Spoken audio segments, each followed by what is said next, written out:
to another edition of the Willy Bragg Show. I am your host, Willy Bragg. Explanations. I'm always so full of it. Explanations, that is. Well, actually, I've been told I've been full of other things as well, but we're going to go with explanations. We were supposed to have Bragglands earlier this evening. Something came up. We're doing it on Sunday at 5 o'clock Eastern Standard Time, 2 p.m. Pacific Standard Time. In addition thereof, we're going to do our regular Bragglands on Tuesday. But my understanding is that we're having a vice presidential debate. So what we're going to do is we're going to give you a treat. Since there's a vice presidential debate, we're going to do a regular show. And then we're going to go and all of us watch together the vice presidential debate. And and we may have a guest. So all that depends. All that depends on who gets the phone call once I'm done with the live stream. So anyway, and you know who you are. And so anyway, there's that. So we'll have Bragglands on Sunday, regular Bragglands that was supposed to be on this past Tuesday, and today. We're definitely having Bragglands on Sunday. We're going to have a special Bragglands on Tuesday with the VP debate. So there you have it. What are we going to talk about today? Well, I talked about this issue before.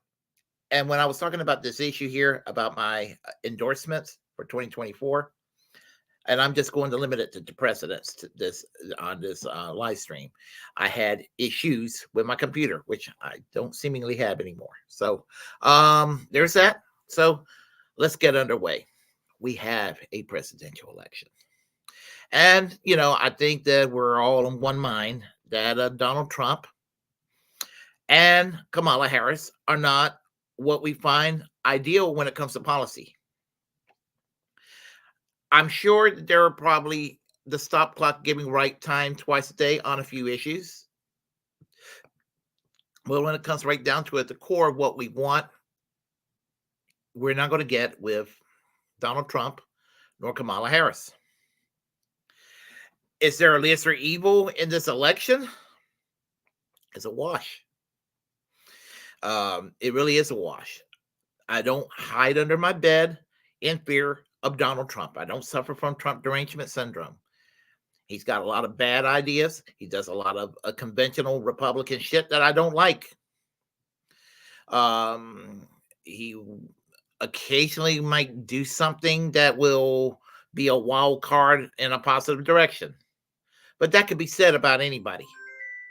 That could be said about anybody. And I got a phone call, but I'm not, that person was going to have to wait. Anyway, this person knows that I do a live stream, so that's fine. We'll let this ringing take place, and I will get underway. Now, with regard to this presidential election, I'm not I got a new phone, so I want to change the ringtone. But anyhow, and this person knows that I live stream at this time. I told this person. Anyway, yes. So we're not happy with the choices. And we all pretty much came out of the Bernie movement. Not that I want to sit there and talk about or reiterate the 2016-2020 election or primaries anyway. But we came out of this movement. And because in theory, we like a lot of the shit that Bernie Sanders had to say. Medicare for all, free college, putting the insurance companies and the businesses under control. There we go. That'll take care of that. Getting businesses under control. Try to put an end to these damn neocon wars. Things of that nature. An environmental policy that actually will do what we can to reverse climate change. These are the things that are dear to us. Things like Palestine to make sure that the Palestinians have their own homeland, and and there could be peace in the Middle East. Peace everywhere, to tell you the truth. They end the sanctions against the countries that blink at us the wrong way. Things of that nature. Freeing political prisoners. Yeah, doing things like ending the death penalty here in the United States. Protecting political speech, because a lot of us are silenced when it comes right down to it. And so we have Kamala Harris and Tim Walz, who are hostile toward the First Amendment. Oh, that means you must support Trump. Hell no, because Donald Trump and J.D. Vance are also hostile toward the First Amendment. They're hostile in different areas. In some areas, they are in agreement, talking about the two main candidates. So that's not an option either. So when Cornel West decided that he was going to run for president last year, I was excited, because I was just thinking, I had it planned that whatever is going to happen in 2024, I was going to vote for the Green Party candidate, so I had no idea that he was even thinking about running, and he came with his announcement he's running, and initially he was going to run with the People's Party, which I am neither here nor there with the People's Party. I think it's a good idea. I am okay with the People's Party. I would have been glad to register as a People's Party person if they would be on the ballot in North Carolina. But I don't see them really doing much of anything other than promising to be a third party. And again, I don't have anything against the people from the People's Party. Good idea and concept. We need such a party. We need a third party at the left that's viable. And so, I consider them fellow travelers in the struggle for what we're for. Green Party, Cornel West decided, okay, I'm going to run in the Green Party primaries. It was a very smart decision for him to make. Chris Hedges encouraged him to do that.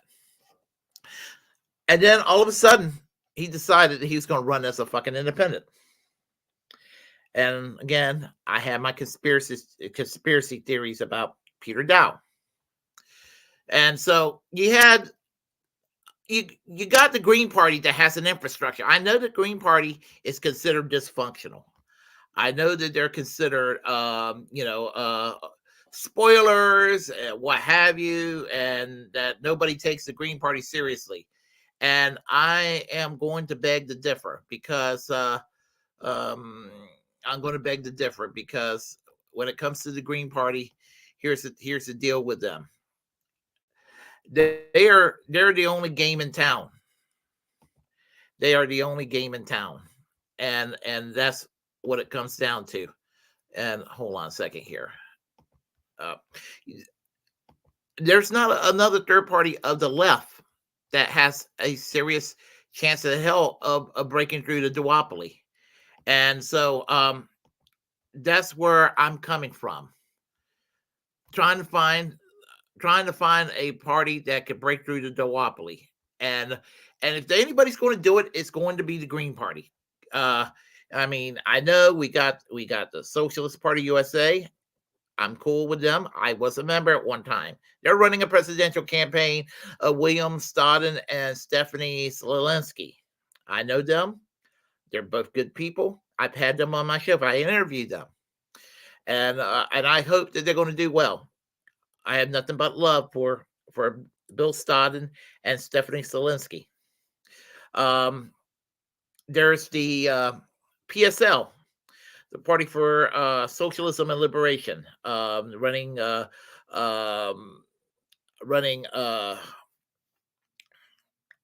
Clara Dela Cruz, and I can't think of the vice presidential candidate. No, I'm so sorry about that. I would have been able to tell you who the vice presidential candidate was 5 minutes ago. It happens to me occasionally. Suffice to say, they're running a presidential campaign. And again, My politics is a little bit different from the politics of the PSL, but there are good things about the PSL. So much respect for some of the work that they have done. I'm just not a Marxist Leninist, but I don't have a problem if somebody is. So, and that's the thing. However, what I heard from um, Claudia, Claudia Dela Cruz is what I like. What I heard from her. So I hope that her campaign will be doing well too. Um, some of the other third party candidates out there, I haven't on the left. I haven't really studied in depth about, but suffice to say, you know, uh, there are choices out there other than the duopoly, and so what to do because you had a political party on the ballot that's on the ballot in a lot of states, referring to the Green Party.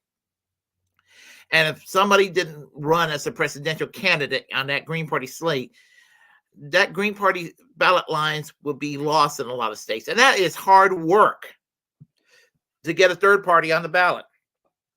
It is hard work. We are on the ballot in North Carolina. We got several candidates here. We have Josh Bradley, who's running for Raleigh City Council, a friend of mine running for City Council in Raleigh. We have Michael Dublin running in the, I cannot think of the name of the district. It's a neighboring district of mine. I think it's the 13th district for U.S. House of Representatives. He's been on my show. And I hope he will do well. We have Wayne Turner running for governor in North Carolina. So we have some candidates that's running in this state. And we're on the ballot. And I'm a registered Green Party member myself. The political party I would love to be a member of doesn't really exist in this country. And that's that. So I'm going where I feel like there's going to be a viable chance that's outside the two-party system, because the two-party system delivers nothing but bullshit. And I hear AOC talking about criticizing Jill Stein for running, and saying, well, she's not a serious person. Well, you know what? Alexandria Ocasio-Cortez is not a serious person. I hate saying that because I used to support her. I used to support her quite a bit. In fact, I was pretty late in the game when I said, the hell with her. It was about this time 2 years ago with the rail strike that got busted. She has a tendency, AOC, Alexandria Ocasio-Cortez, has a tendency to make great speeches in the U.S. House of Representatives on how this bill is terrible, how it's going to suck. Oh, this is horrible. This is outrageous. Then, more times than not, she ends up voting for the damn bill. The CARES Act, for example. I mean, she went on and on about it. Let's see. She voted for the Iron Dome funding. Well, she didn't vote for. She voted against it. Nancy Pelosi went to her like the Karen that she is, the drunken Karen, and scolded her for it. And then she went and voted for president and cried her little eyes out. AOC gets nothing done. There's no bill that she sponsored that's actually passed, and all she does is make speeches.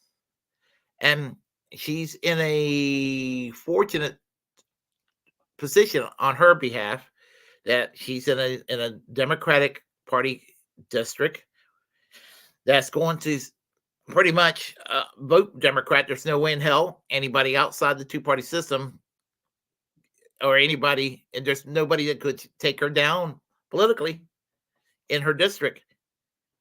So she's going to be in that district as long as she wants to be. She will never become governor of New York State. She will never become a U.S. senator, because although she will get a lot of backing either way, the Democrats will make damn sure that she's not nominated. And if by some miracle she ends up being nominated, she probably will lose in the general election. And if she somehow wins, they're going to make her. They're going to make damn sure that she's controlled opposition. I'm talking about the mainstream Democrat, the corporate Democrats, even Republicans, you name it. They're going to make damn sure she's well behaved. So I got no respect for her. I mean, she's pretty to look at. I'm not trying to be sexist. I'll call a spade because that was probably the thing that kept me the longest supporting her. Was she? And here's the thing: looks and charms can work, but so much. And then that's it. She's not dumb. She's not dumb like the right wing claims she is, and what have you. She may be a little bit ditzy at times, but being ditzy does not make you stupid or what have you. She's a kid. She's a damn kid. So the criticism I have of her is her immaturity. Maybe I'm being ageist, but and I know she's in her mid-30s now. I'm 55 years old. We're 20 years apart. And again, everybody younger than me seem like the youth. I will put it that way. And I'm yeah, and here's the thing. I don't hate her, but she went on her little tirade about Jill Stein, and she belongs to a third party too, with the endorsement of the Working Families Party. Well, Working Families Party is basically it started in the 30s as the American Labor Party in New York State that went and backed Roosevelt, and then they went really third party with the Nationwide Progressive Party in the 1948, which kind of fell apart in the 1950s because apparently there was communists in there. Which there were, but whatever. And then it collapsed and it became the Independent Socialist Party. And then that collapsed. Then a lot of them just kind of morphed into the Liberal Party. Well, the Liberal Party is no longer in New York. So what exists today is the Working Families Party. And that's the history of things. And what they are is junior Democrats. They were junior Democrats when they were the Liberal Party. They were really junior Democrats when they were the American Labor Party of New York State, even though the American Labor Party of New York State back then had more labor militancy in them than the Working Families Party today. And the Working Families Party was actually the new party in the 1990s. I forgot to mention the new party, which they try to make it a nationwide thing. So I can't respect AOC. I don't respect her. Don't hate her. Don't respect her. So when she went and criticized Jill Stein, sorry, whatever. So, okay, so you got a situation where there's two progressive candidates running. Cornel West, who I deeply respect, but I think he made a major misjudgment by not getting the Green Party nomination. I wish that he and Jill Stein could have collaborated with Cornel West on the top of the ticket, obviously, and Jill Stein as the VP. They both, or vice versa, tell you the truth. But I'm in a situation where I am inclined I do endorse both Jill Stein and Cornel West. I live in North Carolina. They're both on the ballot. And so that puts me in a dilemma right there. But I have to think about this. And my rationale, I'm not even telling you go ahead and vote for these two, although I kind of am, but who are listening to this podcast right now, you make your own decision. I am not one to sit there and to tell people who to vote for, but I will tell you from where I stand would be the best thing to do in terms of voting for a candidate. So I, having co-endorsed Cornel West and Jill Stein, I will more than likely, I will vote for Jill Stein. And the reason I will vote for Jill Stein and not Cornel West, although I love Cornel West dearly and I would love to vote for Cornel West, but he's running as an independent. And when you run as an independent candidate as opposed to a party behind you, you're not going to have problems that you're not going to have with a party. He's not on the ballot as many ballots as Jill Stein. Jill Stein is on ballots in the majority of the states as either a Green Party candidate or an independent or as a certified write-in. And she's on the ballot in most states in this country. I think it's like 2 or 3 states she's not on the ballot at all. Cornel West, I think, is on the ballot like 3 or 4 states or something like that. So you kind of do the math. And for me personally, the reason I will vote for Jill Stein and not vote for Cornel West, although I have no problem with voting for Cornel West in a lot of ways, I wish I could, is that Jill Stein, I want the Green Party to get that 5% nationally so they can get federal matching funds. There's that. And there's also the anti-war message. And the anti-war message with Butch Ware as her running mate is this. And Cornel West is great on this issue too. And that we got to put a stop to the genocide in Gaza. We got to put a stop to the genocide in Gaza. We got to, which is unacceptable. And the fact that she got attacked by a cop at a protest, it kind of made my decision right there. I was going, I voted for Jill Stein in 2016 as a write-in in North Carolina. She's on the ballot officially as a Green Party candidate. For the very issues, and same thing with Cornel West, for the very same reason that both Dr. West and Dr. Stein are candidates that I respect. And that is, they're both on economics, support what I support. Socialism. Some people call it social democracy. Some people call it democratic socialism, or what have you. I'm not a theory-based person, but I do come from the ideological tradition of Eugene Victor Debs and Norman Thomas, and even to some extent, Michael Harrington. And so that is my tradition, ideologically. I look at countries like Sweden and Norway and Denmark. They're not perfect societies, but that's kind of where I stand. I mean, some people call me a social democrat, some people, or what have you. As I said, but that's kind of where I'm at. I would take it a bit further left than what they have, but that's roughly. I look at those societies and I'm thinking that's kind of what I like to see: universal health care, powerful labor unions. Workers that have 5, 6, 7 weeks paid vacation time each year, where 80 to 90% of the workforce is unionized, where there's virtually no poverty that exists. I'm like, that's a pretty damn good reason to vote in this persuasion. And both Jill Stein, both Cornel West support these things. They're both anti-war. They're both anti-war.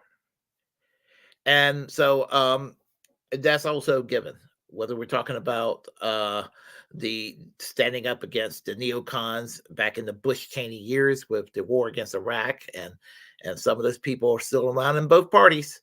A lot of people saying, well, the Democrats, they got Dick Cheney as their as backing.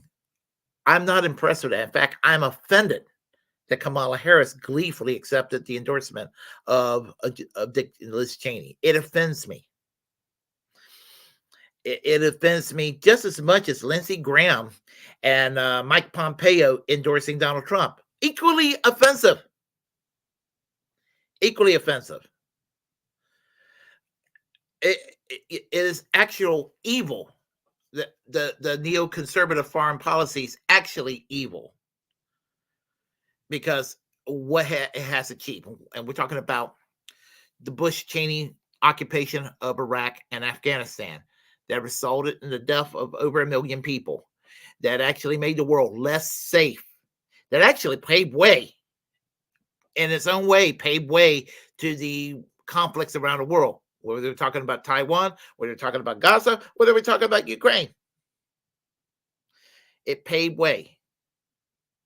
And so I don't want either candidate running. And I'm going to contradict myself because I will tell you one thing about Kamala Harris and one thing about Donald Trump, which are mildly positive. But the mildly positive comment I'm going to make about Kamala Harris and the mildly positive statement I'm going to make about Donald Trump is not enough reason for me to support either one of them. I'll start with Donald Trump first. If he's elected, the one thing I think he will achieve would be a peace deal between Russia, Ukraine. I think that he would actually be able to accomplish that. And a lot of people would be like, well, I guess you do believe that he colluded with Putin. No, I don't. I never believed in Russiagate. But what I do believe that Donald Trump would do is, and I saw this on the Jimmy Dore show regarding the assassination attempt against Trump about a couple of months ago. What was said about Nicolas Maduro when he was interviewed by Max Blumenthal from the Gray Zone. He basically said that he gave condolences to Trump, saying, I can relate to assassination attempts because they have tried to assassinate Nicolas Maduro. And he understood, and I do think it's true what Maduro said with regard to Venezuela. That was mostly John Bolton's fingerprints on that baby. Now, you can fault Trump, and I do, for hiring John Bolton to begin with. But I gave him credit for firing the son of a bitch, too.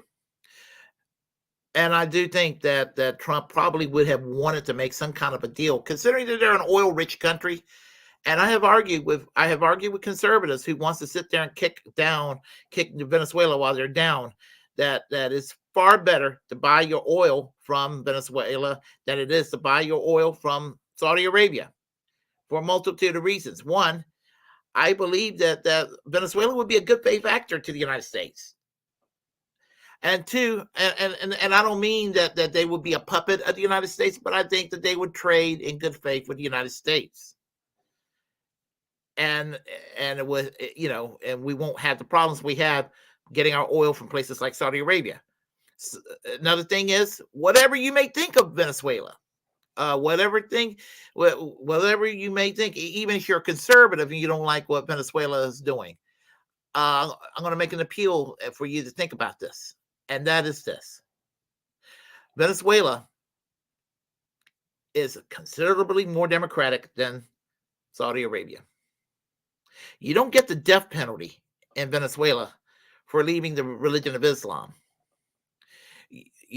Saudi Arabia, you will. You don't in Venezuela. You can be LGBTQ. I'm not saying that they have the greatest record on the issue of LGBTQ rights, but if you're LGBTQ in Venezuela, you're not going to get killed as a result of official government policy. There is that. In Venezuela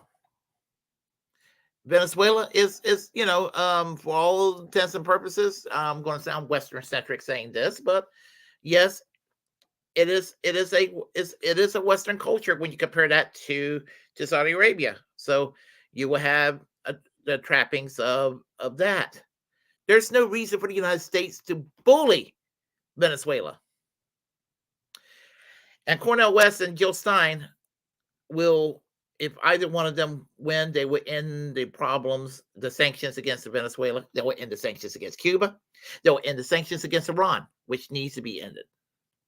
There's no reason for us to be antagonistic to Iran, of all things. I mean, even from a neocon obsessed mindset, when you look at Middle Eastern politics, Iran commits considerably less terrorism against the West than Saudi Arabia. Saudi Arabia is the source of where this shit's happening.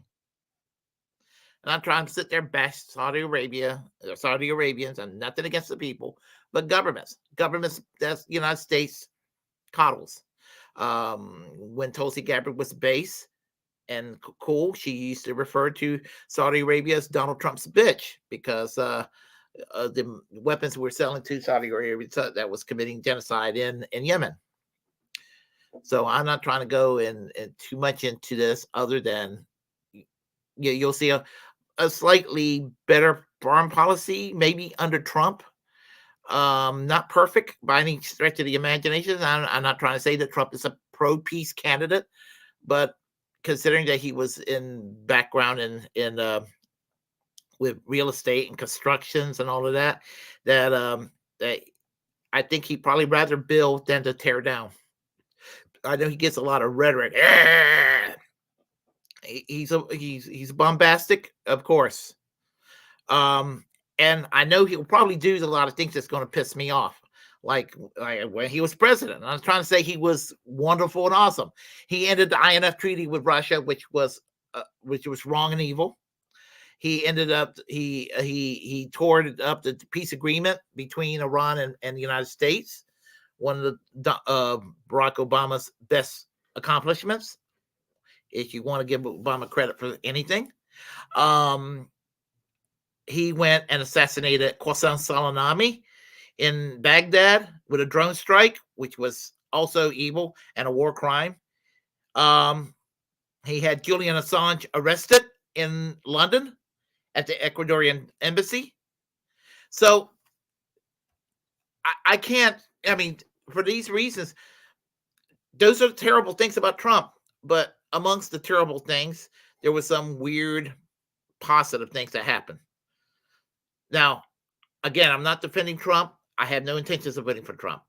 But I will say something positive about Joe Biden and Kamala Harris. And I don't like Joe Biden. I don't like Kamala Harris. But the positive thing is and I'm going to sound like Crystal Ball saying this, but she's telling the truth when she said this. There's been a mild improvement in the National Labor Relations Board. When Joe Biden became president, because he's old-fashioned and antiquated, he accidentally did something positive. And that was to put normal lawyers on the National Labor Relations Boards like it used to be. When Ronald Reagan became president, he put in corporate attorneys. I don't even think past Republican presidents did that. This was something new. Reagan put up extremely anti-labor, anti-union people on the National Labor Relations Board. It continued under George Herbert Walker Bush. And of course, Bill Clinton redefining the Democratic Party and moving it away from being a quasi-secondary labor party to being basically Republican light, basically a Republican Party that doesn't hate gays and lesbians and bisexual, transgender. A Republican Party does not hate LGBTQ people, and a Republican Party who's pro-choice on abortion, and a Republican Party that's not quite as religious. That's the Democratic Party. Those are good things I just mentioned, but I'm just saying that's what the Democratic Party is on the social issues. On economics, it's basically the Reagan-Bush legacy with some tweaks on the edge.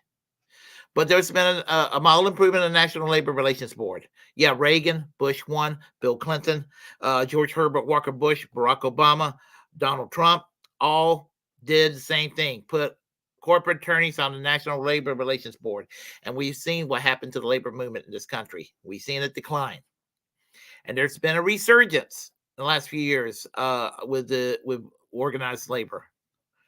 And it's something to be encouraged about.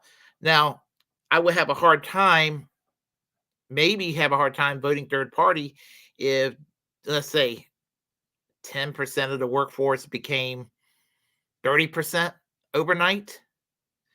But we're talking about 1 or 2% increase in the labor work as a percentage of the workforce in this country. And it's not enough, really. Even though it is an improvement, it's not enough to say, hey, I'm on Team Biden or now Team Harris. Tim Walz, he's a good guy as far as the governor of Minnesota is concerned. And, if I had to go and cheerlead a state governor, I guess Tim Walz is as good as one can be. But even with Tim Walz, he's not perfect. I found out he doesn't support Medicare for all. I found out these things, and again, being interviewed a few times, he's been on record supporting some. They call it misinformation. They call it misinformation, and so with regard to misinformation, I don't like misinformation. I don't like conspiracy theories. But I also don't like attempts to silence people as a result. So that's partly it right there. So I would say that the endorsement is justified as far as Cornel West and Jill Stein. I just don't see any other option. And again, if you find a candidate, a third party candidate, that you like better than Cornel West or Jill Stein, and that's who you want to go with, I'm not one to tell people how to vote. I don't vote shame people. Well, that's a lie. There's one candidate I did vote shame people for, and that was in 2016, 2020 when I used to be pretty damn nasty about people who would not support Bernie Sanders in the primaries, and was actually more nasty toward Democrats than I was Republicans. With Republicans, I understood why they don't like Bernie Sanders, but I ran across some progressives that should have supported Bernie Sanders but did not. And then there are the corporate Democrats who hated Bernie Sanders. Well, I hate them too. So there's that, the Clintonistas and all of those folks. So yeah, I did vote shame people who would not support Bernie Sanders. But when it comes to third parties in presidential elections, and you do you, I personally prefer people not to vote Republican. But again, I believe in democracy, and you got a right to vote for whoever you want to vote for. If you're a Democrat and you feel strongly about that Democrat, you go ahead and vote for that Democrat. But if you feel strongly about a third party, don't let somebody tell you it's a waste of time. Well, it's a waste of time. It's crazy. But why would you want to go vote for a third party? Just kind of like, shut the fuck up. In fact, the problem is not the people voting for the third party; it's the people who complain about how things are over and over between the Democrats and Republicans. I'll say, well, if there's a third party choice and you're familiar with those third party candidates and they are of your ideological liking, why don't you give them a vote? Oh no, I can't do that. That's a waste of vote. But they'll go and waste their vote on the two assholes they're running against each other in every congressional district every 2 years, and U.S. Senate every 6 years, depending on which state in election cycle or gubernatorial race or presidential contest. They'll sit there and vote for those motherfuckers because apparently, if you're a Republican and you're Republican and you don't like the social conservatism of the Republican Party, and the Libertarians have appealed to you, and you're like, well, yeah, I like the Libertarians, but that's going to make it easier for the Democrats to win. And the Democrats do the same thing. There's Democrats that don't like the Hillary Clinton, Joe Biden, Barack Obama direction of the Democratic Party, and they're left wing, and in all the critical areas you need to be left wing, and you got a Green Party candidate running. Oh no, can't do that because if I vote for this Green Party candidate, that Republican asshole is going to win. And of course, I think this is why we need ranked choice voting nationally. We need it. Or we need political fusion. I settle for political fusion, electoral fusion, where multiple parties can co-endorse the same candidate. And that would be okay. I would personally favor proportional representation like they have in a lot of European countries, places like France and Italy. They have a great system. New Zealand, I think, has that system too. So, with regard to that, but I would take the Canadian system and the British system, where at least, even though it's a winner-take-all system by their ridings in Canada, their constituencies in the UK, just like our congressional districts here. You can vote for a third party in Canada or the UK, and there is a snowball's chance in hell that they could win. Because, in England, in the UK, you have the Labour and the Tories, and you have the Liberal Democrats. But you also have the occasional Green Party, the occasional Sinn Féin, the occasional Social Democratic Labour Party, the occasional Democratic Ulster Unionists, the occasional Scottish National Party, the occasional Plaid Cymru, and the occasional independent, whatever that independent may be. You have a snowball's chance running as a third party in the UK and getting elected way better than you do in the United States. In Canada, same thing. You got the liberals, and then you got the conservatives. But if you got my politics, and I think that most of us will probably vote the same way in Canada. We'll look at the New Democratic Party of Canada or the Green Party of Canada, or some other third party out there. Quebec the Bloc in Quebec is a left center party. But the point I'm trying to make is that you have snowball's chance in hell of winning a riding in Canada.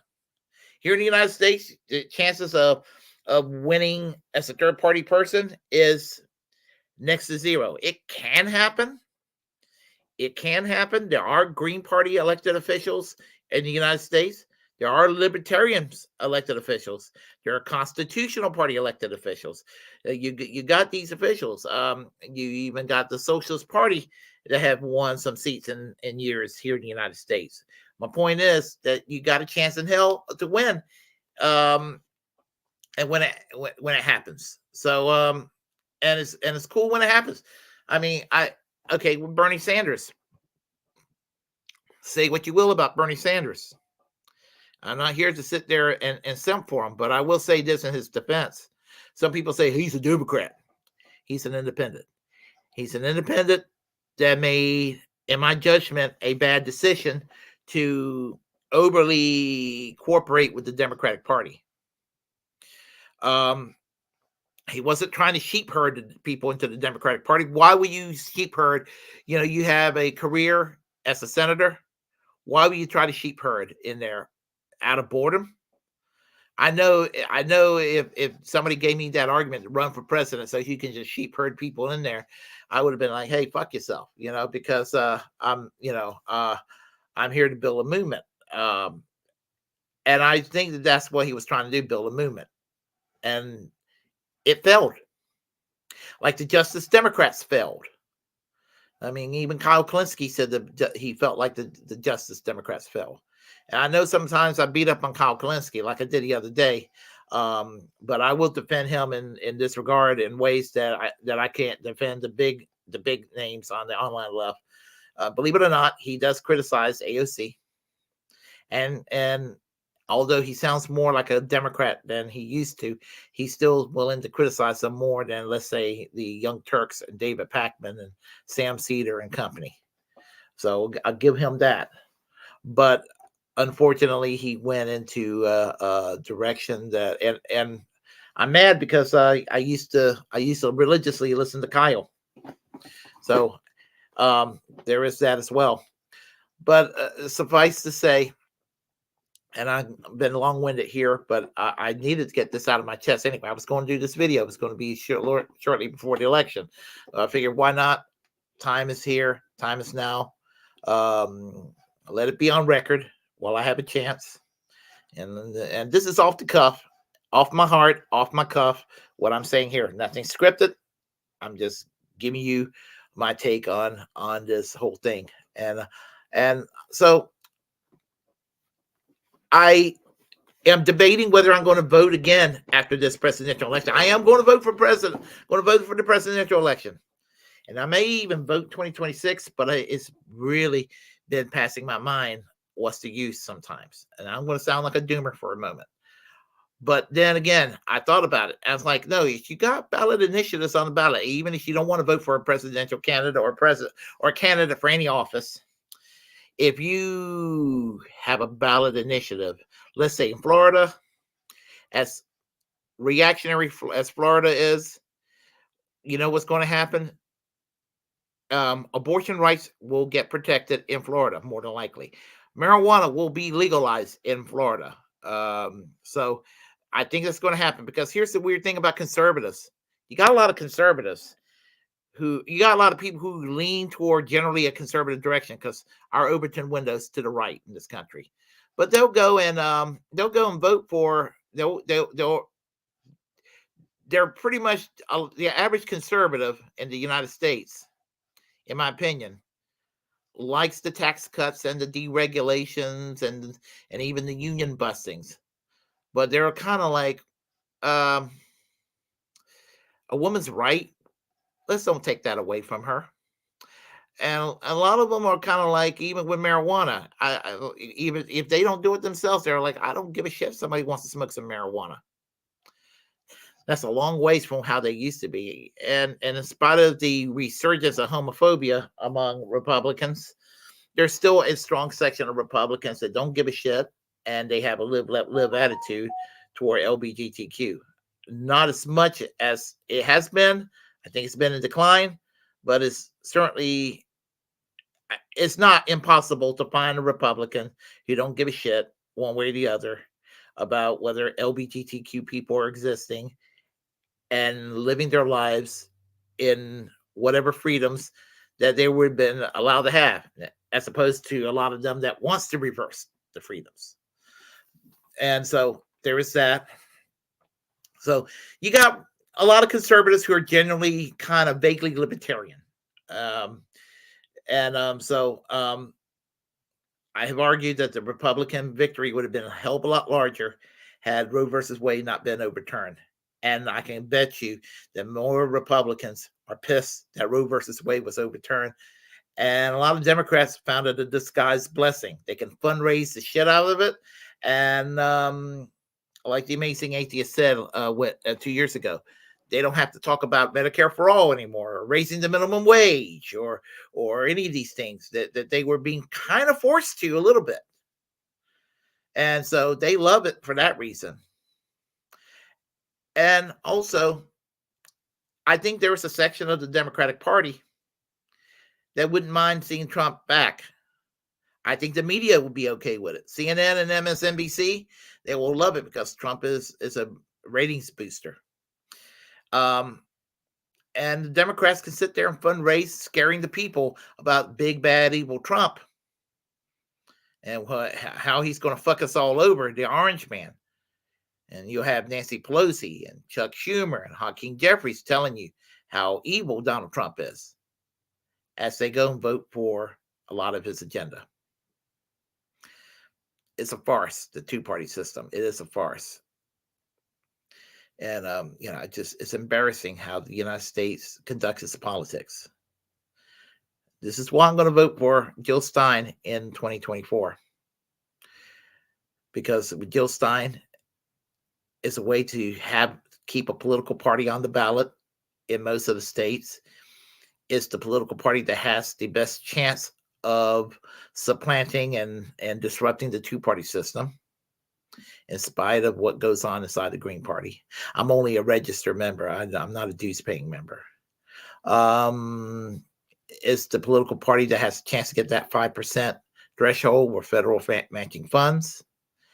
And if the election's too close to call, it gets thrown into the U.S. House of Representatives. Who knows? It might provide leverage. It might provide some leverage that's needed. You can have a force to vote kind of situation. Here's a chance to do it. So, and as I said, I'm a registered Green in North Carolina. If I lived in Vermont, I could be a Liberty Union or progressive. If I lived in California, probably I would be a Green in California, but, Peace and Freedom Party's good too. If I lived in, some of these other states that have some, some like there is the South Carolina Labor Party, for example. The old remnants of the old Labor Party that was founded in the 1990s still exists in South Carolina and on the ballot. And they probably fusion with other third parties, possibly. I think that's the way they do things in South Carolina. It's probably the party I would affiliate with if I lived down in South Carolina. But anyhow, I have talked long enough. I will talk to you all on the chat line real quick, and then I got to skedaddle out of here because I go to work, and I'll make my final announcements to you all. And I've had an influx of subscribers. Sometimes I keep forgetting to say this, but thank you for subscribing to the Willy Bragg Show. I do appreciate y'all putting up with me. So, and I don't say it often enough, but here's my opportunity to tell you these things here. On the description box below, for those, I think most people are familiar with Chanda Masta from Trailer Park Pundit, but I got a GoFundMe link on the description box below.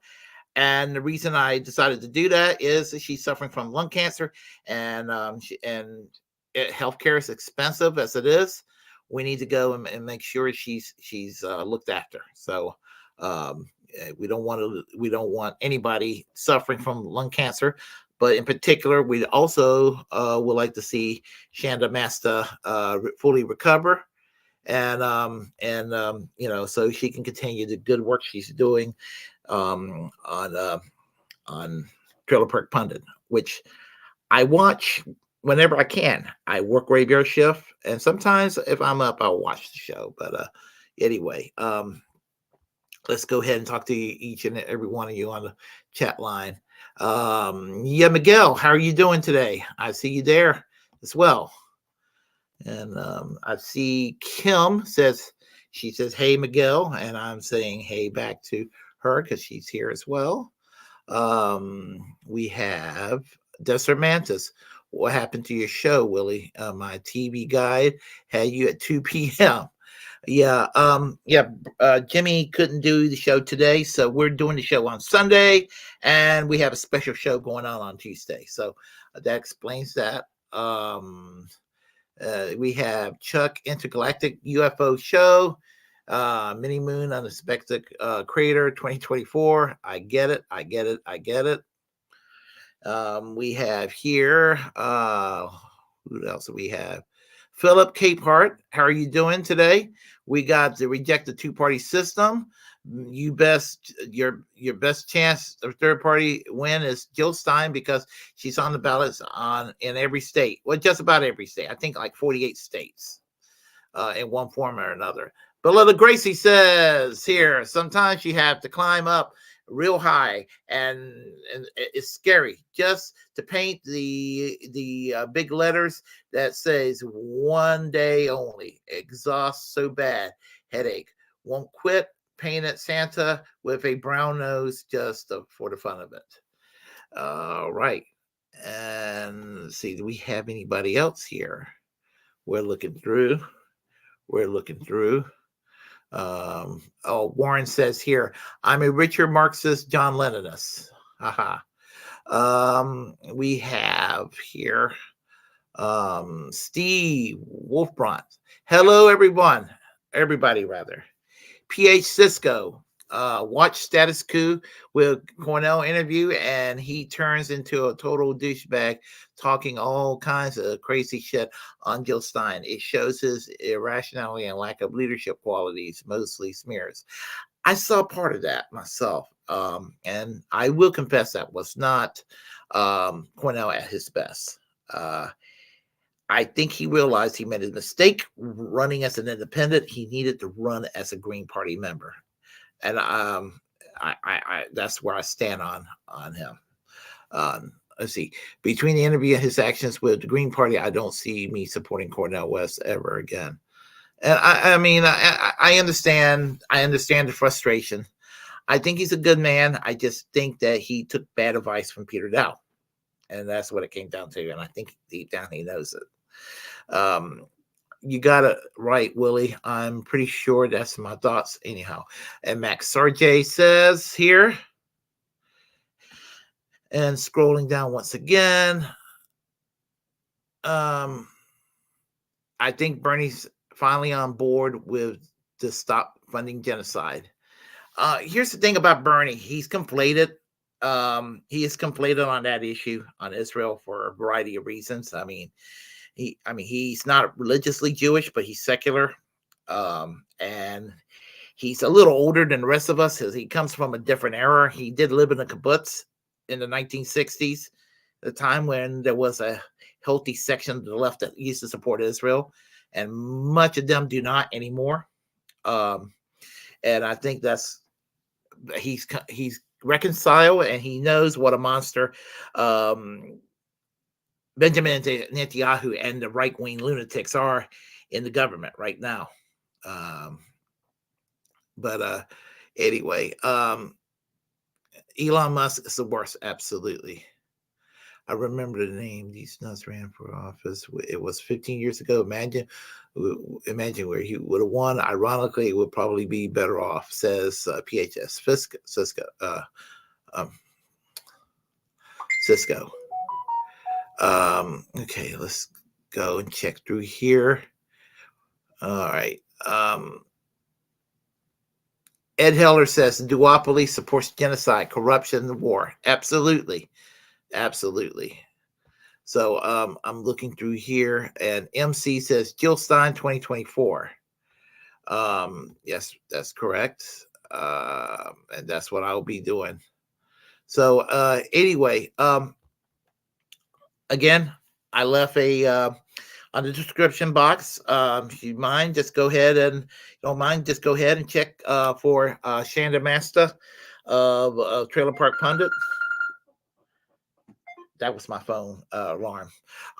Yeah, check out for Shasta Amanda's GoFundMe and help her out financially. So because healthcare is expensive, and let's wish her good vibes and keep her in your thoughts, your prayers, and your thoughts, and that she'll be better. Regarding announcements, Sunday we'll have Bragglands at 5 o'clock. Me and Jimi will have Bragglands at 5 o'clock Eastern Standard Time, 2 o'clock Pacific Standard Time, and on Tuesday, my understanding, we're having a VP debate between JD Vance and Tim Walz. So, being that in mind, we will probably live stream that, watch that. We'll have a normal show, but we'll also have a show where we'll be discussing and watching the debates together. Yeah. So there's that. And anything else that's going on. My show comes on Monday, Wednesdays, Fridays. At 8 p.m. Eastern Standard Time. Next Thursday, I think it's next Thursday. Shane's going to be back. We'll have another discussion on MMT. And I will conclude by saying, if you like what you heard, please press like and comment. Comment any way you disagree with what I have to say. Feel free to share the content on this channel. As a First Amendment absolutist, it's my duty to inform you to create your own platform and utilize it because we're, in fact, the muckrakers of our time.